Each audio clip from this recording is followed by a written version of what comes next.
안녕하세요. 어, 김버전입니다. 10월 10일 듣기 말씀 나누도록 하겠습니다. 본문은 역대하 20장 15절에서 19절까지이고요. 다시 말씀드리면 김버전입니다. 우리 오늘 가만 보면 하나님께서 어떻게 여호사밧을 도우셨는가 기록이 되어 있는데요. 그러나 이 전체적인 구조를 한번 다시 살펴보기 원합니다. 솔로몬 이후로 르호보암의 남유다 그리고 여로보암의 북이스라엘로 나라가 나뉘었었지요. 그런데 나라의 분위기는 참으로 많이 달랐습니다. 북이스라엘은 총 19명의 왕이 존재했었지만 실제로 왕조는 9개가 존재했습니다. 이게 무슨 뜻인지 혹시 이해가 하셨겠습니까? 평균적으로 2명의 아버지와 아들 왕이 있고 나면 그 다음에 끊어진 것입니다. 바로 반역이 일어났던 것이죠. 갑자기 다른 사람이 쳐들어와서는 내가 왕 할래! 이렇게 해가지고 기존의 왕을 쫓아내버리는 일이 북이스라엘에서는 계속 있었던 것입니다. 그게 몇 번이나 되었는가? 총 9번이나 그런 일이 있었던 것입니다. 처음 여로보암의 반역으로 북이스라엘이 시작되었다 보니 북이스라엘은 그 전체적인 흐름을 피하기가 어려웠나 봅니다. 반면에 남유다는 20명의 왕이 있었지만 모두 다윗 왕조 하나의 흐름으로 안정되게 유지가 되었지요.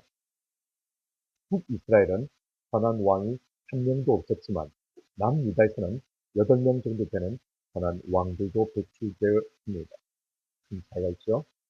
역대강하 이 책은 남유다를 중심으로 해서 기록하게 되는데 그 중에서도 오늘은 여호사밧 왕의 행제, 그 가운데서도 적군이 쳐들어왔을 때의 기적적인 응답에 대해서 다루고 있습니다. 어제 말씀에서는 그의 종교 개혁이 있었고요. 그리고 오늘은 갑작스런 적군의 침략이 시작되었습니다. 누군고 하니요? 바로 모압과 암몬 족속 연합군입니다. 아시다시피 롯의 두 딸이 롯과의 관계에서 부정하게 태어난 두 아들 모압 그리고 암몬, 이들로부터 시작된 민족이 모압과 암몬인데요. 이들은 유다 족속 같으면서도 실제로는 아니고 평생 괴롭히는 관계가 되었었죠. 이들 연합국에서 쳐들어오면 보통 진짜 많이 쳐들어왔었는데 마온 사람도 합세, 세일산에 사는 에돔 사람들도 합세하여서 모두 함께 공격을 하곤 했었습니다. 남유다의 여호사밧 왕, 하나님 앞에 신실한 사람인데요. 이 소식을 쳐들어왔다는 소식을 듣고서 너무 마음이 두려웠습니다. 믿음의 사람, 신앙이 깊은 사람이라고 해서 두려운 마음 자체가 없는 것은 아니죠. 신앙이라 하는 것은 두려움 자체가 없는 것이 아니라 두려운 마음을 딛고 일어서서 하나님을 바라보는 것입니다. 우리 3절 말씀을 함께 보겠습니다. 여호사밧이 두려워하여 여호와께로 낯을 향하여 간구하고 온 유다 백성에게 금식하라 경고하며 그는 두려운 마음이 있었지만 그 마음에 함몰되지는 않았습니다. 두렵지 않아서가 아니라 두렵기 때문에 하나님을 향해 얼굴을 돌렸습니다. 그리고 혼자 하나님 앞에 선 것이 아니라 두렵기 때문에 온 백성에게 함께 기도하자 했습니다. 본래 신앙이 좋은 사람은 본인만 신앙생활을 잘하는 것이 아니라 주변 사람들도 함께 하나님을 잘 믿고 그렇게 되도록 하는 사람이지요. 그의 기도, 그의 고백을 한번 보십시오. 놀라운 내용들로 가득합니다. 12절 말씀 함께 보겠습니다. 우리 하나님이여 그들을 징벌하지 아니하시나이까 우리를 치러오는 이 큰 무리를 우리가 대적할 능력이 없고 어떻게 할 줄도 알지 못하고 오직 주만 바라보나이다 하고 우리 현실에 대한 정확한 인식 정말 하나님 저는 능력이 없습니다. 어떻게 할 줄도 모르겠습니다. 그리고 나의 시선을 하나님께로 고정합니다. 오직 주만 바라봅니다. 그 선포가 15절에 나오는데요. 우리 함께 보겠습니다. 야하시엘이 이르되 온 유다와 예루살렘 주민과 여호사밧 왕이여 들을지어다. 여호와께서 이같이 너에게 말씀하시기를 너희는 이 큰 무리로 말미암아 두려워하거나 놀라지 말라. 이 전쟁은 너에게 속한 것이 아니요 하나님께 속한 것이니라.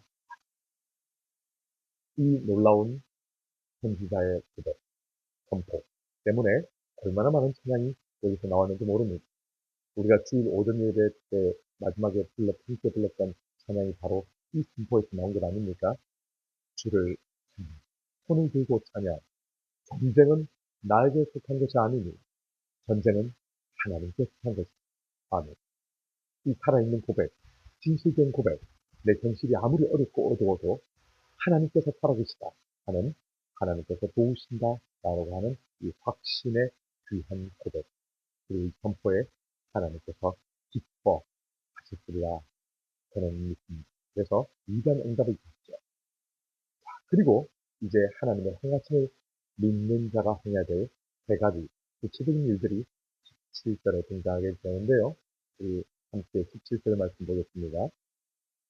이 전쟁에는 너희가 싸울 것이 없나니 대열을 이루고 서서 너희와 함께한 여호와가 구원하는 것을 보라.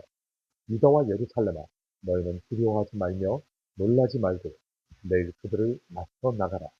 여호와가 너희와 함께하리라 하셨느니라 하네. 아멘. 이 구절에서 핵심으로 등장하는 동사들을 혹시 이 위에서 보셨나요? 여기에 보면 서서, 보라, 나가라. 이렇게 세 가지가 기록되어 있습니다. 우리가 기도할 때 집에서 가만히 혼자 기도하는 것 아닙니다.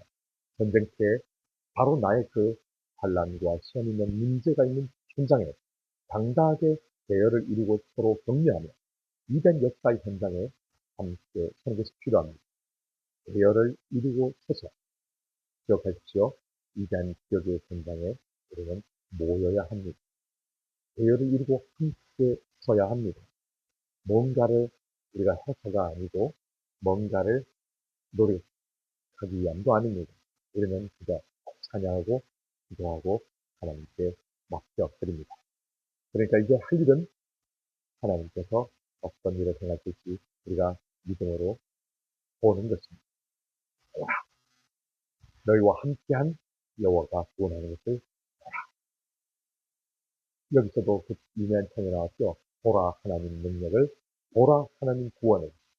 눈을 들어 우리가 보는 것은 참으로 중요합니다. 믿음의 눈을 들어 보는 사람은 이제 어떻게 해야 할까요? 그 후에 나오는 내용은 정말 놀랍습니다. 그들을 맞서 나가라. 불교에서는 현실을 외면해야 한다고 가르칩니다. 지금 우리가 겪는 고난은 실제가 아니라고 가르칩니다. 혹시 우리도 현실을 외면하고 회피하고 도망가려 하신다면 그것은 기독교 신앙이 아니겠습니다. 우리 모두 내 삶의 기도 제목이 있지요. 문제가 있지요. 회피하지 마시고 맞이하여 그 현장에 서서 하나님을 보시기 바랍니다. 그리고 믿음으로 나아가십시오. 이렇게 할 때 하나님의 풍성한 은혜와 은혜의 역사, 기적의 도우심이 저와 여러분에게 함께 하실 것입니다. 우리 추석 명절 동안 행복하시고 승리하시고 하나님의 함께 하심을 경험하시는 은혜의 기적이 있기를 바랍니다. 감사합니다.